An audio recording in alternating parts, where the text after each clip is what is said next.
Long time ago, the Siamese capital of Ayutthaya was invaded and occupied by the invading armies of Burma, led by King Mongra. In celebration, the Burmese held a festival to honor the relics of Buddha. For 7 days and 7 nights, the Burmese enjoyed costume plays, comedies, and sword fights. For his amusement, King Mongra called upon the Siamese people to bring forth their strongest fighter, to test him against the king's mightiest warrior. The Siamese called for Nai Kanom Tom, a Muay Thai master, who defeated the king's champion with his superior techniques. Impressed with Nai Kanom Tom's performance, King Mongra challenged him to face 9 more of his champions. Nai Kanom Tom accepted, and swiftly defeated all 9 opponents without rest. So enthused with the prowess of this mighty Muay Thai warrior, King Mongra declared, "Every part of the Siamese is blessed with venom. Even with his bare hands, he can fell 9 or 10 opponents."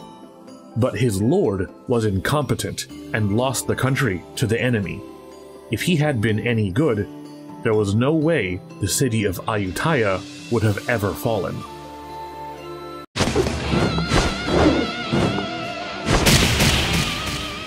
Muay Thai is the national fighting style of Thailand. With centuries of history and a unique subculture, this iconic martial art appears frequently in movies and anime, and features prominently in martial arts-based fighting games. On today's Style Select, let's get elbow deep into the history of Muay Thai and explore what makes it so popular in fighting games. And oh boy, you thought I butchered those Portuguese words. I am about to put the entire Thai language into a wood chipper, but I will give it my best shot anyway.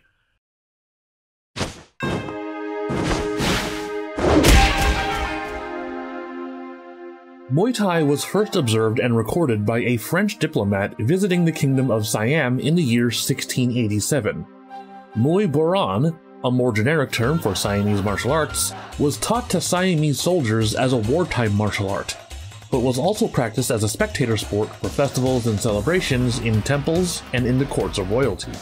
As Muay Boran bouts evolved from street fights to sanctioned matches, Muay Boran practitioners began to wear ropes around their hands and forearms. These newly sanctioned fights were called Muay Kat Cha. In the year 1868, King Chulalongkorn rose to power, who was a huge fan of Muay Borat. With his sanctions, Muay Borat gained prominence as an officially institutionalized sport.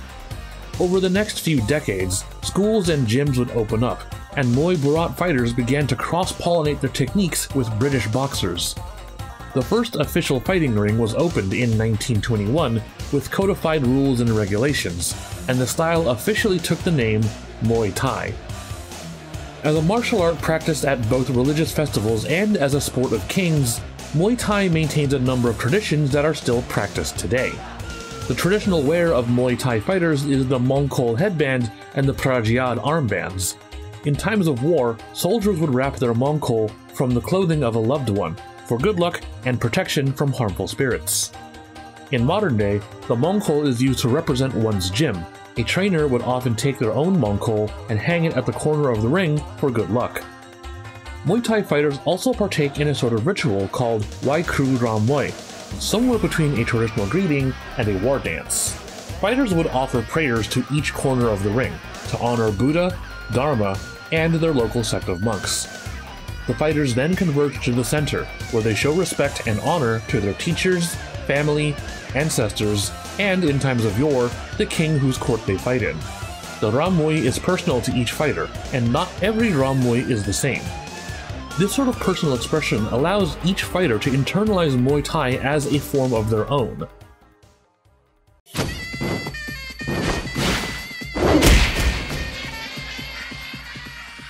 As a fighting style, Muay Thai is extremely well-rounded, equally good at striking, defending, and clinching. Muay Thai is sometimes known as the art of 8 limbs, as Muay Thai's repertoire includes lightning-fast punches, savage kicks, and famously, bone-crushing elbows and knees. Part of this is due to Muay Thai's focus on hard body conditioning. As a wartime martial art, Muay Thai practitioners were expected to be in peak physical form, striking with naturally hard bones like the elbows, kneecaps, and shin bones. With powerful kicks at a distance and deadly elbows when up close, a Muay Thai practitioner is dangerous at any range. Which I guess is why so many Muay Thai characters are freaking tall! I'm no physicist, but as I understand it, the nature of roundhouse kicks makes them more deadly the more distance that is traveled. Ergo, having longer legs gives you deadlier kicks. This has a natural translation into fighting games, as Muay Thai characters have a tendency to command the neutral space with long-reaching kicks, oppressing opponents from afar before closing in to crush their defenses with elbows and knees.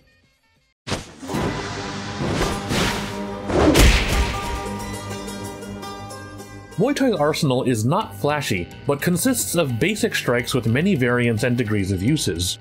Chok is punching, which shares its roots with British boxing. It is often characterized by being high-aiming strikes to pressure an opponent without compromising your upper body defense.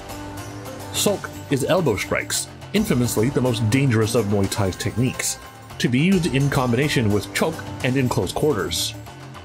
Te is kicking, the backbone of Muay Thai's deadly offense. The Te Xiang roundhouse in particular is a devastating attack that utilizes the full rotation of the body to deliver a crushing blow to the ribcage. Ti Kao is knee strikes, powerful finishing options when in close quarters. Ti Kao is also sometimes employed at mid-range with leaping knee strikes like the Kao Loi, a lunging attack that is difficult to defend against that forces a close quarters engagement.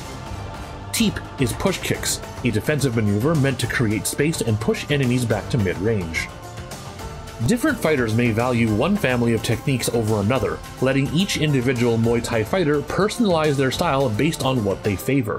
This makes Muay Thai extremely versatile and adaptable, with some fighting game characters picking and choosing what aspects of Muay Thai to blend into their own personal style.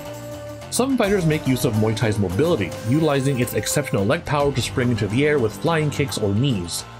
Others borrow Muay Thai's defensive posture, using their long-reaching kicks to keep opponents at a distance. As a result, Muay Thai characters can range anywhere in the spectrum from purely traditional to wild and unorthodox. Joe Higashi controls the mid-range using his signature Hurricane Upper before closing in with his leaping kicks. Brad Burns fights more like a boxer, ducking and weaving while overwhelming his foe with a flurry of punches and elbows. Zack combines rapid-fire kicks and swift punches with his own brand of weird, frankly alien stunts. In a way, every individual's Muay Thai is unique from another, and how they choose to employ their Muay Thai is an expression of that person's personality.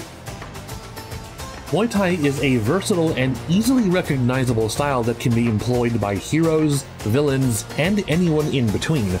But more than that, Muay Thai is undeniably powerful, and those who use it are recognized as strong and dangerous fighters. If there's a reason why Muay Thai is popular with fighting games, it's because it alone can elevate the person using it as a serious threat not to be taken lightly. The moment you see one foot raised and those elbows go up, you know you're in for a tough fight.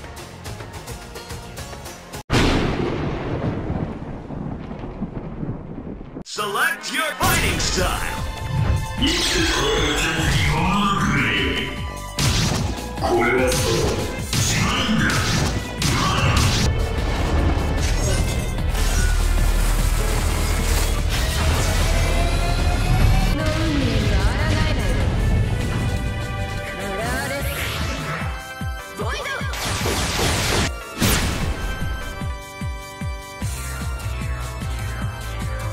'That's all for today's Style Select.